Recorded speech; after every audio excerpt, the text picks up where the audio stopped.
มือพองรีบหลีมีใจอยู่ในคัดใจอยู่เช้าอย่าให้ตุ้มเตอเปิ้นหากมีปิญญาญาณมอเจ็บเพหัวอันลองพิษลองถูกเล่โกนก็อันมีสติตรานั่นเขามากมีกาหือกว่าเย้าเขามีปิญญาจันทานกาหือกว่ายาป้อมเฮ็ดให้ปนตากวนหินหอมเฮาขึ้นอย่าเลยก่อเปลี่ยนกวนยุบยาป่อยกอบนั้นเฮามาอยู่เศร้ากินช่างเลี้ยงน้ำใจไว้หลีไม่น้ำใจลีเล่อย่าให้กวนหิมหอมมาห่มงำเลยเหนือมืออย่าเอาโตเก่าก่อนเนื่องกันตั้งเปิ้นใจอ่อนๆจางเข้าถึงมาตั้งพิษอันเฮ็ดโปนมานั่นอย่าเปกำวนจางเลยตั้งขันใจก้อยตั้งพิษนั่นเอาเฮ็ดเปลี่ยนตอนสอนเลยความอ่ำเลยลองเลยตาค่าขายจีเบิ้นนั่นวีแปลว่าไว้เลยเอาแปดตั้งยามกินเจอพิษถูกป้อมีพรนี้อย่าเปเถียงเงินน่ะอย่าเจ้าจ่ายพิสุบานในสิ่ง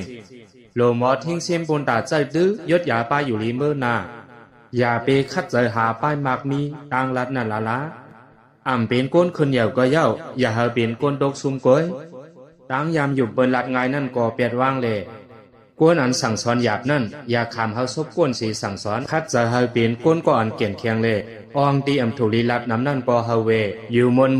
ก้อยอย่าไปอยู่เสลือสลาร้องไว้ลองให้ทางเปิ้นเลยก้อยกาว่าอย่าไว้ใจปรีคาต่อเนอเปิ้น